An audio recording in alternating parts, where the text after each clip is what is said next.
Hello, welcome to the first fashion blog from behind the lens. I'm Michael. I'm the owner of this channel, and so I'm going to talk about the week's events from a journalism perspective for this blog, and hopefully give some good insights about the fashion industry in Paris and just internationally as well, because there's lots of brands to be covered, and it's a world that there's lots of pieces to different ways to have fashion and style. And so welcome to my Patreon members.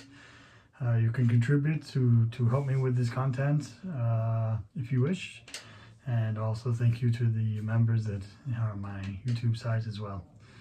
So this week, what happened? Well, luckily I was invited to Courrages, their press day for home, which is men's winter autumn 2026 and pre-collection for women's wear. And I'll put up the thing here. As you see, we have lots of interesting, beautiful things for this season. Convertible handbag, which has 3 different functions, as you can see in the interview on the site, on the channel here, that was really interesting. I really liked that a lot. Different functions, and it sort of resonates with all the Japanese type of things of having multiple functions for one outfit, multiple ways to see it, multiple ways to style it, and convert it, so that it sort of cuts down on waste and makes something unique and interesting to your wardrobe. And we had a new burgundy wine color. You saw last season they had this beautiful baby blue color, and now Courrages has come up with this burgundy wine color that's also very beautiful. Then you have vinyl, and of course they're denim, and trench coats for men and women. Very form-fitting, very nice style.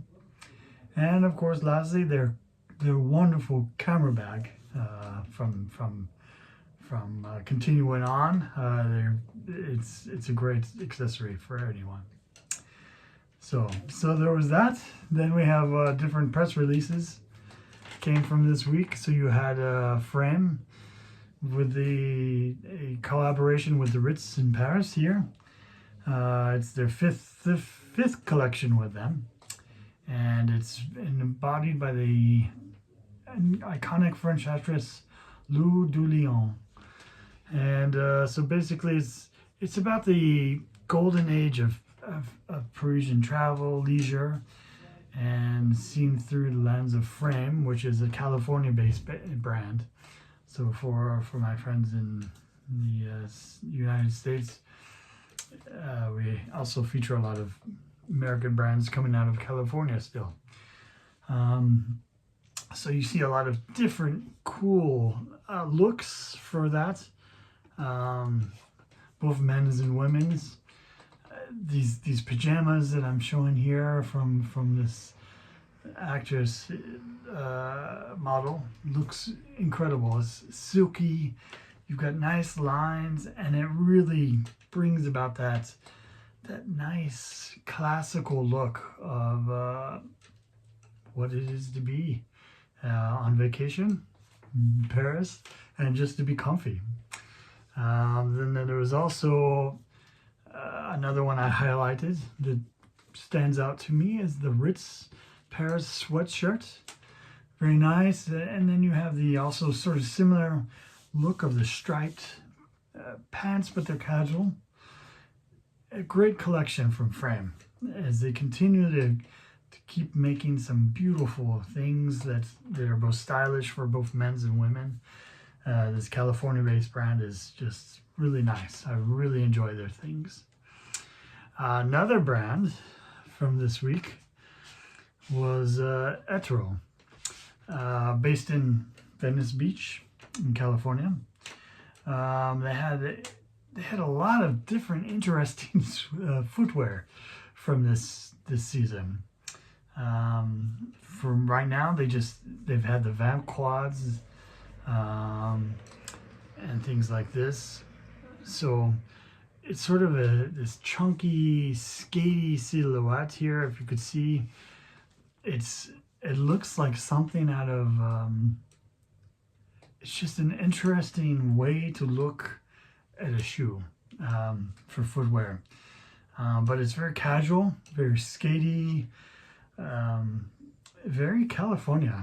Like you can see the brand is very Californian, and their materials, their approach to the fashion and style, and I sort of like it. It's very interesting. And they got lots of colors, like this brown color and things like that, and they're very handmade.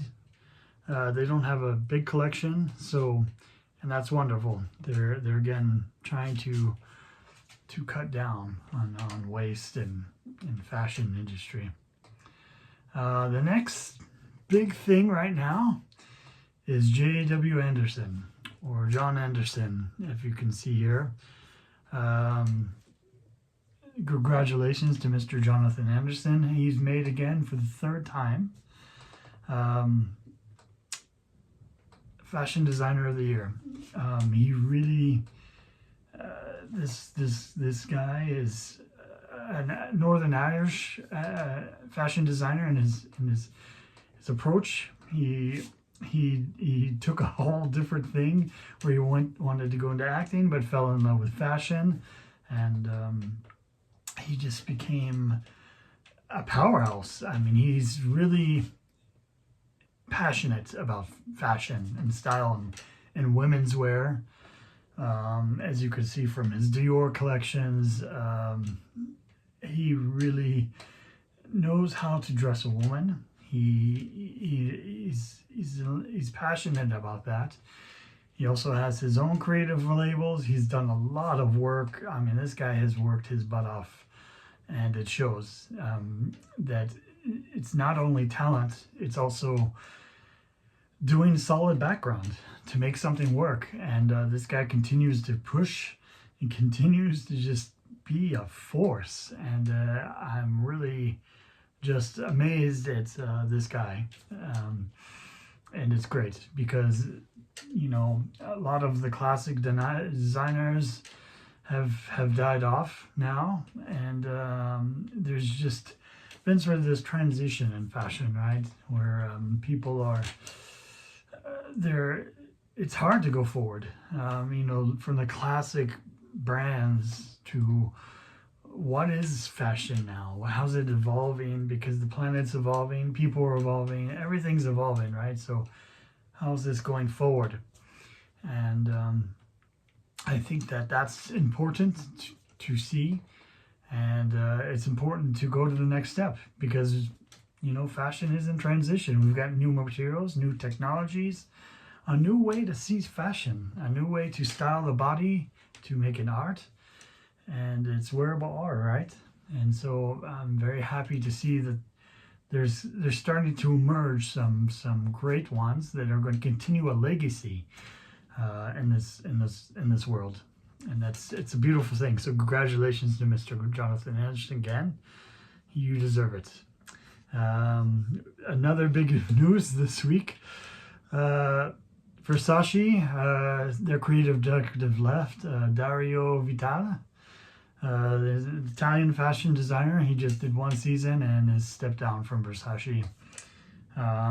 They're going to a lot of changes in Versace right now, business-wise and admin-wise, and I think that he's done some great work, and it was sort of a transition.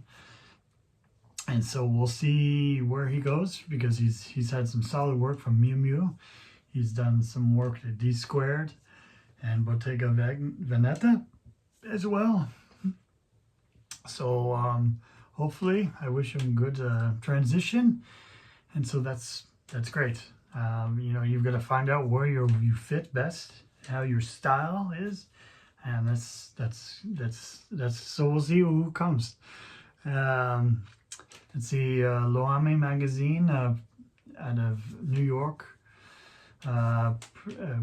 printed a nice interview with Alexandre Barthet, which is the son of the famous Mr. Barthet that had done classic hats in the 50s, 60s, 70s, and the 80s and 90s that are iconic, right?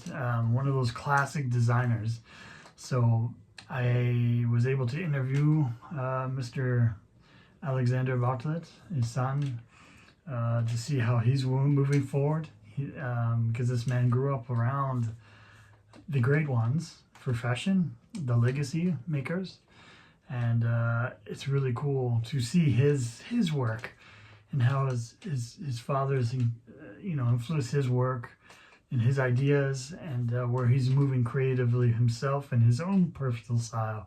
And I'm grateful for that interview, and so you could read that online or buy the magazine. Let's see. Another big one is Jon Anderson, his own brand, J.W. Anderson. There's been a lot of celebrities wearing his outfits right now, his collection. His pre-fall 2025 collection, his resort 2026 collection has been very popular because I think that the industry is supporting this man and his work. So you're seeing Rihanna wearing a tie fantasy cloth trousers in brown. You're seeing Ruth Wilson, doing a croc-silk twill shirt in off-white and folded over trousers in black and beige with the small spear pendant from him. Kylie Minogue, the famous singer, also from Australia, doing a crystal pleated crepe de chine dress as well. And Alison Oliver doing a structured dress in the artichoke, which was really beautiful on her. This artichoke color that J.W. Anderson came out with is really nice, and the look and the style is just really beautiful. And for the last thing that we have here is the Injury. It's a small brand in New South Wales and Sydney, in Australia, and they're opening their own little shop. So it's the first for them. They also have an artist in residence, Rugsley, who's doing experimental glasswork to set the tone for this shop. And so they have really great ideas. It's very edgy. It's sort of a mix of Asian fashion and Australia has some just interesting looks on its own as a whole. And a place that I've covered a few times down in Australia last week in Sydney. And hopefully Tokyo next year to cover their fashion week with Asian brands. And for the last thing, we had the Chanel show Maître d'Hôte in 2026 collection in the subway. And it worked really beautiful looks all around. So Chanel's doing pretty well as well.